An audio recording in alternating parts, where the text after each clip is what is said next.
All right. In today's episode, we have Roger Ver. Now, he is a very, very, very well known early adopter in Bitcoin, cryptocurrency investor. He's also the owner of Bitcoin.com, which we'll get to a little bit more here soon. And someone that I really admire his internationalization types of philosophies on freedom and sovereignty. So I'm very excited to talk to him here today.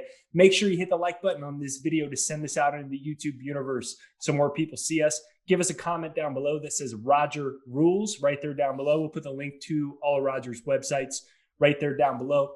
Last but not least, just a shout out to our channel sponsor, which is Vizsla Silver. So thank you for being our mining stock sponsor, Vizsla Silver. And it's good to finally meet you, Roger. You as well, Jake.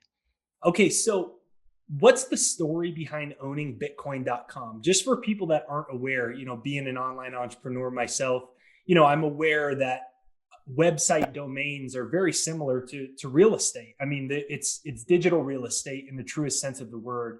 And cryptocurrency obviously has grown and grown and grown in its buzz. Therefore, I would imagine Bitcoin.com has got to be one of the highest valued website price tags in the world. And normally those are reserved for the big elites bought that, the bank system bought it, some big media company bought it. And you have that. And I'm very fascinated with the story behind that because it's very interesting to me. What's the background and the story behind how that all happened? Yeah, I guess that just kind of shows that cryptocurrency in general, it's not some movement from the big corporations or the elites or anything like that. It was a grassroots movement of peer-to-peer electronic cash for the world. And so all sorts of people wound up with these domain names that were just, some guy that was interested in the technology and the ways in which it can benefit the world. So long story short is that I paid a bunch of Bitcoins for it. The slightly more detailed version of that is that I studied a bunch of economics as a young man. And if you look at it, money transmits the information about what every single person on the planet should be producing with what resources. And there's this fantastic essay, if I can recommend, it's called I Pencil. And I don't know if you've ever read I Pencil, but it's the story of a pencil told from the point of view of a pencil. And it starts out by the pencil claiming there's not a single human being alive on the planet that knows how to make me the pencil, right?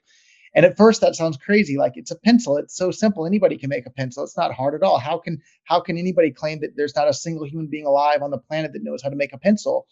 But then it starts to go into detail for example, in the pencil, you have to have wood from trees, and the wood is chopped down with chainsaws, and the chainsaws are made with like iron ore that's dug out of the ground somewhere else, and the chainsaws run on gasoline that's pumped out of oil from the Middle East, and then the oil has to go through a refinery, and there's big giant tanks that do the refining method for it, and then the gasoline is hauled on tankers across the world, and then trucks, and then sold at a gas station. The gas station has to use all these things there.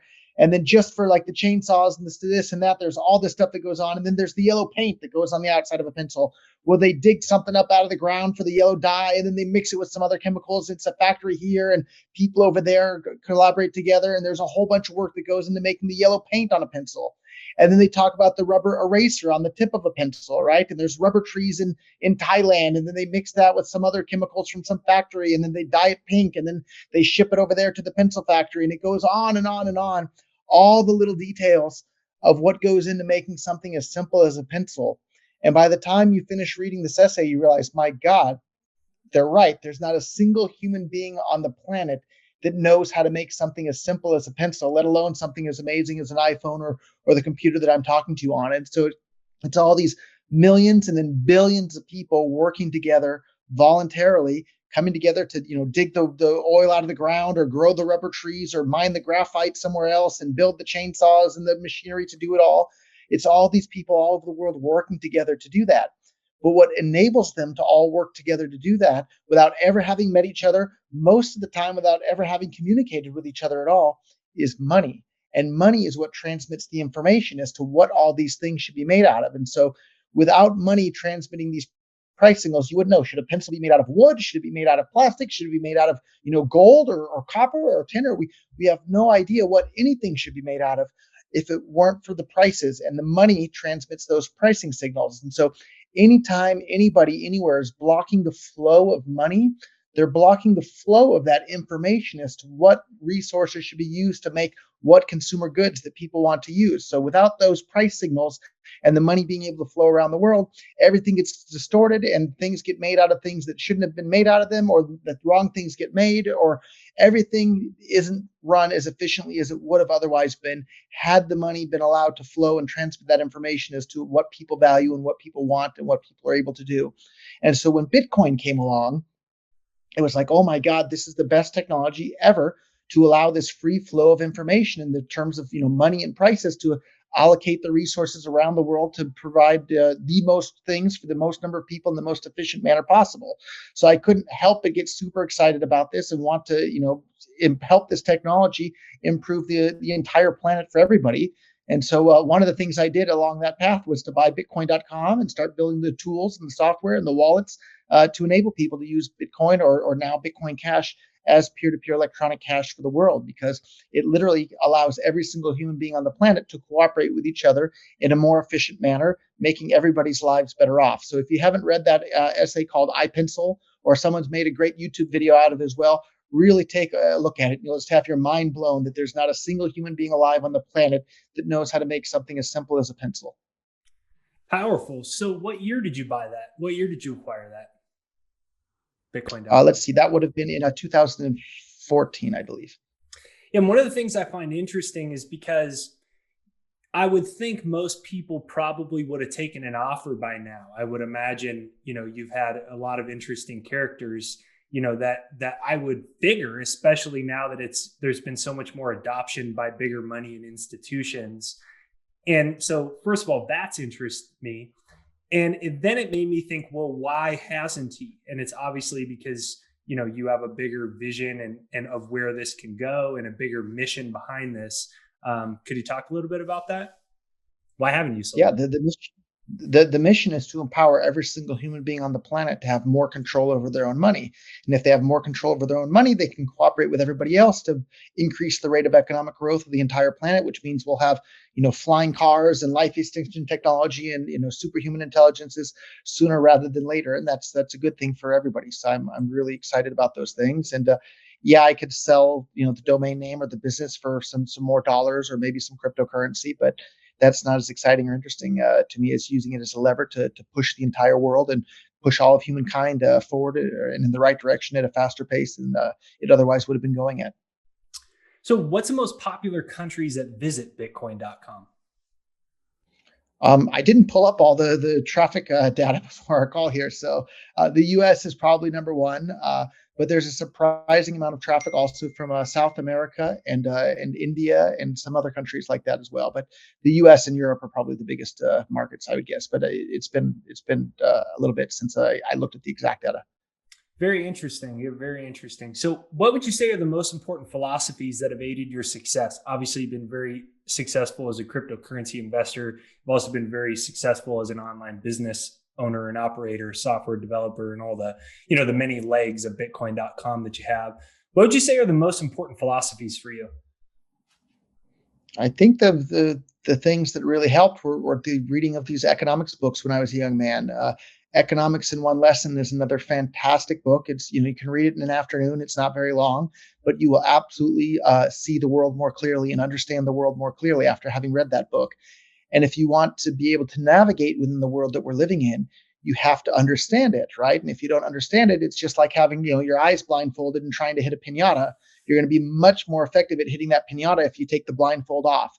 And if you study economics, it's like taking the blindfold off, and you'll understand so much more about how the world works and how human interaction works, and the effectiveness of humans cooperating with each other, and how incredibly important the free flow of money and capital is. And anytime anybody's trying to block that, they're literally stifling human progress. And so, anyhow, pick up some economics books and you'll be able to see the world more clearly. And once you can see the world more clearly, you'll be able to navigate it more effectively in business as well. So, speaking of stifling human progress, right? We've had, I forget the data, what is it? 20% of all US dollars were created in the last, I forget, 12, 18 months or so. Obviously incredible levels of debt, incredible levels of money printing, incredible levels of devaluation of currency that, rob many people blind and, set us up for some larger, as you said, distortions in many ways, shape, or form. Where do you think we go from here as a planet, as a human species, as a world, especially after these lockdowns truly expedited this process by maybe a decade? Yeah, and these lockdowns have just been absolutely one of the most destructive things in recent human history. Up there, you have to do some back of the envelope calculations, but maybe up there close to destructiveness of something like World War II. I'm just absolutely incredibly destructive towards all of humankind all over the world. So if you're really concerned about the coronavirus, which is a real virus and people do die from it, feel free to self-isolate and stay at home and wash your hands and do whatever you want to do, but don't retard the entire world's rate of economic progress. And then for young people, you have effectively 0% chance of dying, right? You don't need to force all these young people to stay home and ruin their lives and ruin their ability to earn a living. This has just been absolutely incredibly destructive. And the part that's been the most frustrating is pretty much the entire world took part in it. Like it wasn't like there was one country that went crazy and the rest of the world was still okay. It was almost the entire world went crazy all at once, and there wasn't really anywhere that anybody could escape to, and it was really really disappointing to see that happen. So where do we go to next? I think we need to do away with these centralized one size fits all governmental institutions, and certainly ones that are locked to geographic areas. We really need to have people be able to decide what groups they want to be a part of and which ones they don't want to be a part of, and be able to switch easily between them. And so one example of that is citizenships and passports. But if you really think about it, I think that's kind of an outdated idea as well. Like you can have, if you're in the U.S., for example, you can have a contract with Verizon and you can have a Pacific Bell or AT&T or whatever the other one is. You can have like 5 different cell phone carriers and you can switch back and forth between them.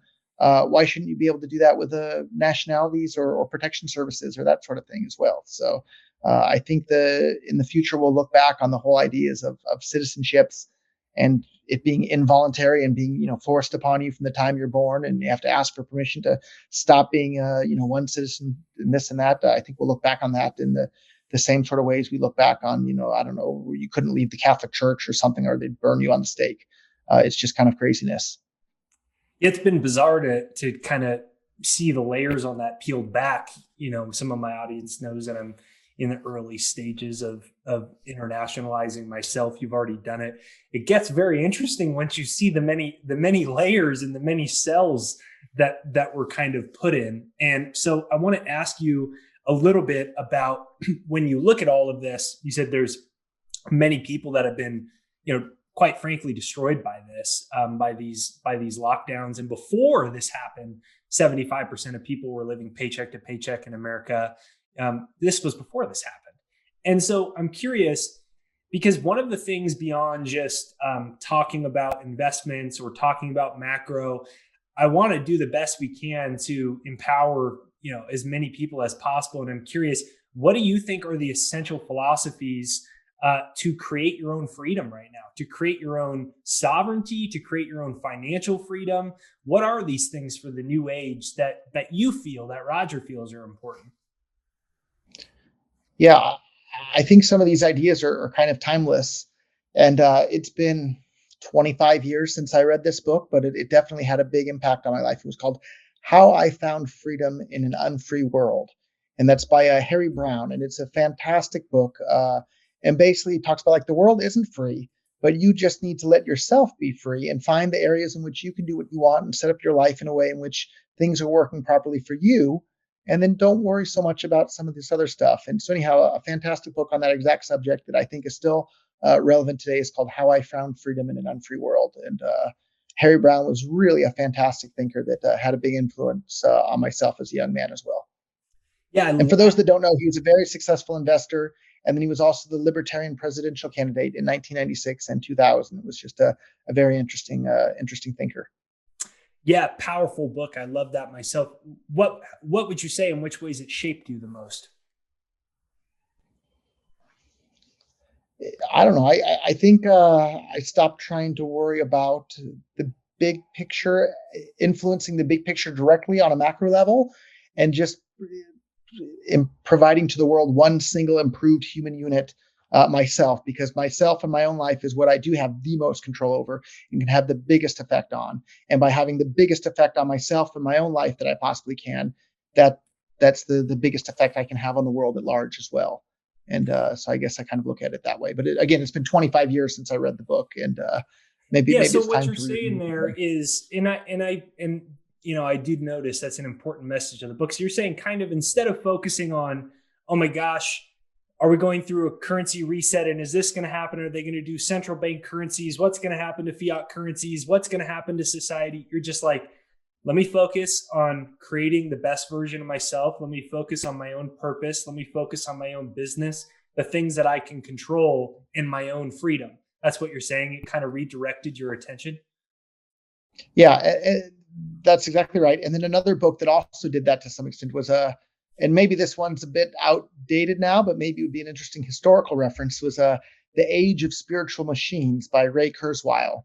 But he has a new book coming out. I think it's supposed to come out next year, and that one's probably going to be a good one as well. But basically, he talks about uh, artificial intelligence. Machines are going to surpass human intelligence here pretty darn quickly.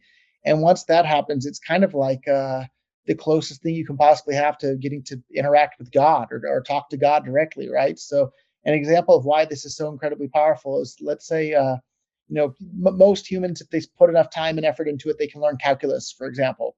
But a dog brain, even if you gave a dog brain 1,000 years to learn calculus, the dog's brain simply is not capable of understanding calculus.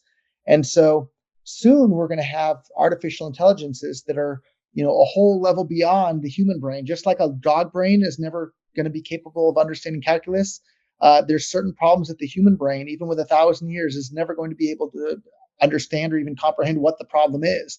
But once we design these superhuman intelligences, those are going to be able to not only, recognize what the problem is, but hopefully solve those. And so it's a really, really, really big deal. So if you want to have the equivalent of a god effectively to be able to solve the world's problems, let's build some artificial intelligence and hope that it treats us kindly as well along the way. But I don't think it's a question of if that's going to happen. It's just how soon is that going to happen? And I'm just an eternal optimist as well. I feel that that's going to be a really good thing for all of human civilization and the new superhuman intelligences that are going to be joining us on this planet here pretty quickly. So anything by Ray Kurzweil is pretty darn interesting stuff, and it really played a big role in me losing interest in political politics, because I realized, well, none of this political politics stuff is really going to be affected much by any individual person.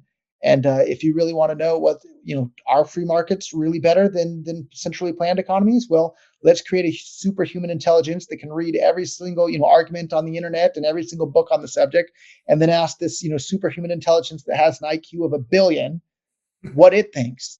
And that's going to be a heck of a lot better than myself going and reading, a bunch of books and discussing with other people on the internet and making YouTube videos. Like, maybe my IQ is a little bit over 100. I'd rather ask something with an IQ of around 1 billion what the answers to these problems are. And I think there's a pretty decent chance within our lifetimes we'll have the opportunity to ask those questions of that superhuman intelligence. And that just kind of makes all this, electoral politics and was there cheating in the election and did this guy win or that, or who voted for this or election fraud that, like, it makes it all irrelevant when we're going to have something with an IQ of, over 1 billion on the planet with us pretty soon here, or Okay. lots of different entities with IQs in that range.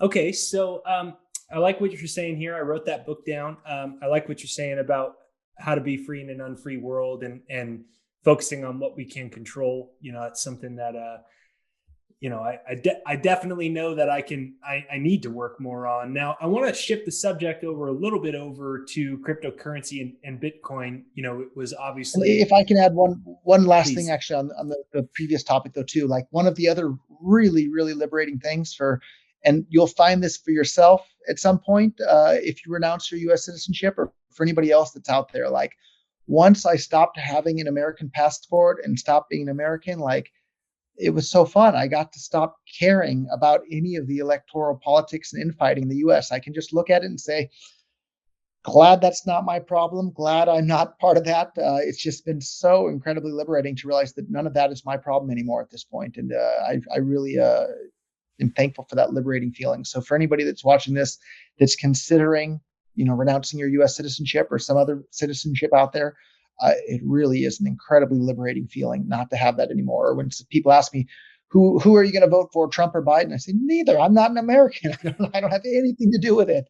And it's just really a liberating feeling to be able to feel that way. So that's one thing that if you ever do renounce your U.S. citizenship, you'll be able to look forward to that wonderful feeling of freedom there.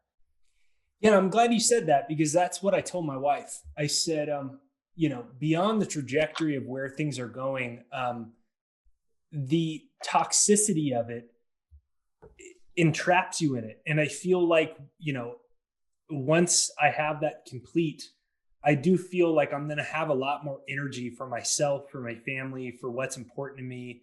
And, it feels a little uncertain when you're in a country of 350 million people and most of them believe whatever whatever the most powerful figures tell them, and how that influences your freedom.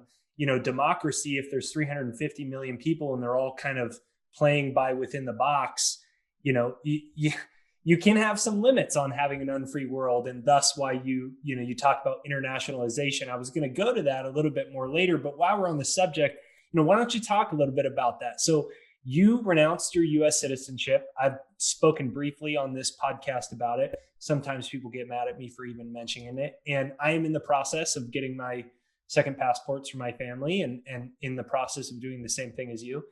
Although I do feel like I have some cognitive dissonance around it, and I'm wondering, what was your process like doing that? And what were the types of things you heard from folks when you did it? Why did you do it? And how has it influenced your life other than the ways that you just suggested? Yeah, so I first considered it in 2003. And actually, I hired a firm to do all the research as to what it would take to get citizenship somewhere else. And so I was really, really young back in 2003. So it would have been, I don't know, maybe half my net worth or so at the time. So I didn't pull the trigger on it back then. But then a bit later, I finally did. And I think it was Mark Twain said the biggest cure for racism is travel. And so when I was a really young man, I was one of those, only buy American products and, America first and America this, America hurrah and all this and that. And then the more economics I studied, the more I got cured of that. But then traveling to other places in the world, you realize that there's lots of people, there's lots of good places, there are lots of nice, wonderful people all over the world. And you can choose where you want to be on this planet, right? And then someday you'll be able to choose whether or not you want to even be on this planet at all, right? Maybe you'll be able to go to Mars or the moon or space stations here in the next 100 years or so. I think that sort of stuff is coming. So like you can choose what sort of people you want to surround yourself with, or what sort of policies, or what sort of weather, or what sort of whatever else you want out there. And so if you're not sure, like if you were born in some small town and you've stayed there your whole life, get out there and see the world, right? It's a great big giant world out there. Go to Europe, go to South America, go to Asia, go to Africa, see the world out there. There's a great big giant world out there, and you never know. Maybe you'll like some of these other places better than where you were previously. So if just because you're used to something doesn't mean it's the best and only place in the world there. So go out there and see the world, I guess, is the best advice I have on that front. So, and you bundled like 5 questions into one there. I think I probably left a couple out. So maybe if you can. Yeah. So tell me, tell me what other benefits or impacts that it's had on your life. Yeah, I think that the big impact is just I don't have to worry about anything that's happening in America anymore. And as someone who used to live in America, it just seemed like there was this constant infighting and uneasiness as to Republicans versus Democrats, and more government versus less government, and it just seemed to get worse year after year after year after year.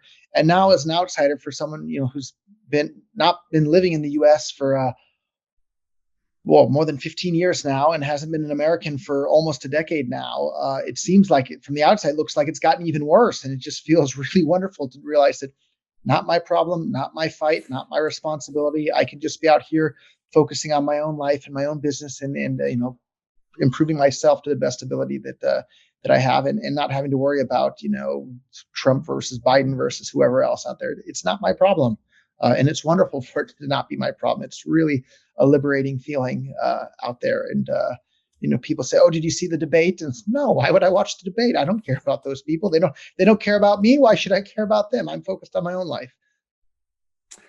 like that. The only mistake you made there is you said more government versus less government. Now it's more government versus more government together. There's no less in that equation anymore. So very interesting, very interesting. So let me bring the subject over to the guy that owns Bitcoin.com and back to Bitcoin. We had the move, quite substantially higher. There was a rather substantial but regular dip. Who is buying this dip in Bitcoin? Anybody wants to buy it. So actually, that was one thing I didn't get to touch on earlier, though, too. When you study economics, you like everybody just thinks, oh, the dollar is money in America and the euro is money in Europe, and the yuan is the money in China or whatever. But no, everything is competing as money everywhere all the time. So like even this like jar of cookies, like the cookies inside are competing with the US dollar or the yen or whatever else to be money. But these cookies aren't very good money. So nobody actually winds up using these cookies as money. And like, these other, this money here, it competes okay in Japan as money, but so is this, smart Wi-Fi plug is competing as money, but this isn't very good money. So nobody uses it as money. And so the things that just naturally wind up being useful as money are the ones that people wind up being using them as money. And so Bitcoin was a fantastic example of that early on. There was no law passed. There was no politician telling people to use Bitcoin as money. It was just because it worked naturally so amazingly well as money that people just automatically started using it as money. And so every single thing in the entire world is competing with every single other thing as money.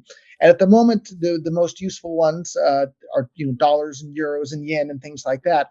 But that's changing with the advent of cryptocurrencies out there, right? So now all these different cryptocurrencies are getting to compete in that market there as well. So if you look out there, look at the ones that look like they will have the most usefulness as money, and those are going to be the ones that the most people start using as money. And so Bitcoin was the first one. But today, the thing that's called Bitcoin, I am not bullish on at all. To be honest, I think people that understand it or follow it closely, I think that they should be embarrassed to promote that sort of thing as money for the world, because the user experience is so horrible. The privacy is horrible. The fees are, $5 to $50 per transaction. It's not very usable as money at this point. So I think there's plenty of other cryptocurrencies out there that are more usable as money. That's why I'm such a big fan of Bitcoin Cash, but also the different privacy coins, the Moneros, the Z coins, the Zanos, the Z Cashes. There's a bunch of them out there. And so look out there, look at the things that look like they're going to be the most useful for people. Well, the ones that are the most useful are the ones that are going to be used the most. And if there's limited supply, as more and more people start to use them, the price will go up. So from an investor standpoint, I think that's something to take into consideration there as well. Do you foresee countries that have been destroyed by whether it's inflation or it's debts or whether they got destroyed by lockdowns? Do you see countries that have a failing economic system or a failing currency system adopting in a more centralized, isn't the word, but in a more formal position, adopting cryptocurrencies or new or things other than the yen, the dollar, the blah blah blah as their staple means of interaction? Maybe, but I don't think it's going to be from the top down. I think it'll be from the bottom up, and it'll just be like, someone sees a parade coming down the street. The politician's going to get in front of the parade and pretend like they were leading it the whole time, but that wasn't actually the case. It was people naturally started using these cryptocurrencies as money, and then some politician somewhere is going to go and say, yeah, we are ordaining this as the official currency. It's like, well, it had pretty much already basically happened by the time you guys got around to ordaining it as your official something or other. So I see it playing out that way. It's just going to be a natural from the bottom up movement rather than from the top down. Very interesting. Very interesting. So, what do you think when you look at the world right now and you look at your own life right now? What do you think are the most important attributes or ways, rather, let me rephrase this. What are the most important ways to ensure your own sovereignty right now in a world where governments are getting seemingly more restrictive, and there seems to be more rules and more regulations, more censorship? How do you ensure your own sovereignty in this world? Yeah, money doesn't buy you happiness, but it certainly gives you a lot more options. And it's nice to have those additional options. So if you can secure yourself financially, you're going to have a lot more options in the world towards finding happiness for yourself and your family. So focus on a business, start your own business, figure out something that people in the world need, and figure out a way to give it to them and charge them for giving it to them. And that's going to be a fantastic way to not only help the world but help yourself. That's the thing that a lot of people don't understand is that these businesses or businessmen, they become rich by giving other people something that they want more than those people value the money that they paid the businessman for whatever that product is. So find something that out there that people want and figure out a way to give it to them and charge them for doing so. And you'll be making their lives better and your life better as well. And so it's a win-win situation. And entrepreneurship is just really a fantastic tool to improve the lives of not only your own family, but everybody else that are your customers out there. It's really fun to be able to see that. So I invite everybody to become an entrepreneur, which is the exact opposite of what the government indoctrination camps called public schools try and teach people. They teach people to just be a cog in the machine. But I think the best way to have more freedom in an unfree world is to become an entrepreneur yourself and be your own boss. Yeah, I firmly believe that. When you're saying that, it reminds me of a conversation I had with Rick Rule recently. If you don't know who he is, he's a very I successful, know what it is. obviously. Yeah, right. So, Rick believes that making money is actually a noble moralistic pursuit. And I kind of was reminded of it the way that you were talking. You what do you think about that? She's exactly right. Yeah. So anytime anybody buys anything from anybody voluntarily, both people are better off after the trade. So let's say you go buy a new flat screen TV for $500. It's because you value the TV more than you value the $500. But the person who sold you the TV values the $500 more than they value the TV. So you're richer, and the person that sold you the TV are both richer after the trade. Otherwise, the trade wouldn't have taken place. So anytime anybody buys or sells anything with anybody voluntarily, both people are richer after the trade. Otherwise, the trade wouldn't happen. And so the only time in which things aren't being traded voluntarily are with robbers and governments, right? It's the exact same thing. You're not better off after a robber breaks into your house and steals your stuff. You don't feel better off, but you do feel better off after you buy a TV from somebody voluntarily. Otherwise, you wouldn't have bought the TV. That's why people are so upset over politicians and government stuff, is because it's not a voluntary trade, and most people don't feel that they're better off for a lot of the things that happen. Different people, and everybody's jockeying for position for their favorite government program to get some of the money and to take away money from the other government programs that they don't like, whether it's Planned Parenthood or the military or police or this or that. Everybody's fighting over everything. Well, the way to solve that is just make it all voluntary, right? If you want to pay for something, go ahead and pay for it. If you don't want to pay for it, don't pay for it, but don't use it. It's just that simple. And unfortunately, everybody's busy arguing over everything there. Well, let's just make it all voluntary, and the problem will be solved. The markets will find a way to give people the products and the services that they're willing to pay for, and the ones that people aren't willing to pay for. In my case, I'm not willing to pay for dropping bombs on people in foreign countries. Well, I think a lot of people don't want to pay for that, so there'll probably be a lot less bomb dropping of people in foreign countries. But if there's people that need food to eat, I think myself and a lot of other people will be more than willing to chip in for that sort of thing. So maybe we'll see a lot more help for people that are actually in need, and a lot less bomb dropping going on around the world. And so that's the solution I would like to see, is make everything voluntary, right? Be pro-choice on everything, right? Not just abortion, pro-choice on everything. Allow anything that's peaceful and anything that's voluntarily agreed upon. Powerful. So let me ask you to kind of wrap up here. You said a little bit ago about everyone, you believe everyone should become an entrepreneur. And, you know, so I dropped out of college, like I told you, freshman year. And probably the biggest learning I've had was just starting a business for myself. And at first it was more informal. I was just, as I told you, selling my book out of the trunk of my car, basically. But this entrepreneurial journey, I feel more than anything, I feel like it's made me a better person. I feel like it's made me more responsible.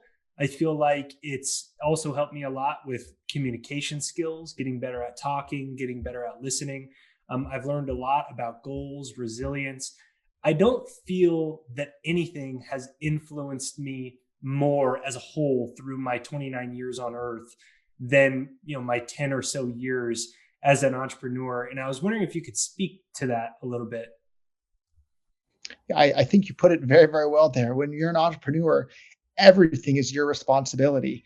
And you realize just how important it is to be a responsible person and make sure all the T's are crossed and I's are dotted, and make sure your customers are happy with everything along the way. And it just makes you a more conscientious person in life in general, for not just things within your business, but things outside of your business as well. And you figure, you look at things and figure out, how can I achieve this with in the most effective manner possible, with the best benefit for everybody involved possible. So becoming an entrepreneur is definitely a way to make yourself an improved human being. So give it a try, and if you don't succeed the first time, try and try again. And don't think that you have to start with some big giant company with millions of dollars invested right off the bat. So I started my first business, that actually really started to take off. It started with about $1,000 of money that I had earned as a high school student, changing oil at an oil change place, and bought some computer parts for $1,000 and resold them for more. So you don't and that wound up growing into a pretty substantial business at one point. So don't think you have to start big. Just start small and then grow it from there, and find something that's scalable that you can do over and over and over, and go for it. Don't. If you're afraid to try, though, you're guaranteed not to succeed, right? If you don't even try, there's no way you can ever reach success. So you have to try. Don't be afraid to give it a try. You have to try. If you don't, then you've already failed to achieve your goals. Powerful. I'd love to kind of end in that way, because I think it's so important, especially when we're looking at the world right now. Whenever I have someone really interesting like yourself, whether it's Rick, whomever it is, I kind of always like to hear your thoughts on entrepreneurship and business, because I kind of think it's one of the most important self-defense that we have against governments, unless we totally internationalize like you. So why don't you let us know, in a final summary, what would you say is the most important philosophy to your finances, to your business, that you can't live or do without? I think it's voluntarism, right? All human interaction needs to be on a voluntary, consensual basis, or not at all. And that's voluntarism is the foundation of human civilization, right? So it's so incredibly important to deal with other human beings on a voluntary basis. The only people that don't deal with others on a voluntary basis are robbers, murderers, rapists, and governments, right? And so we all know that the robbers, murderers, and rapists are bad guys, because they're dealing with people on an involuntary basis. The same is true of governments, right? If it's not voluntary, it's not okay. And so that's what every single business everywhere in the world is dealing with their customers on a voluntary basis. The robbers, murderers, rapists, and governments are not dealing with people on a voluntary basis. So we need to minimize the amount of coercion and then minimize the amount of involuntary human interaction in the world, and maximize the amount of voluntary human interaction. And cryptocurrencies are the best tool the world has ever seen to do that, because they're effectively an account that can't be blocked, can't be frozen, can't be seized, can't be debased.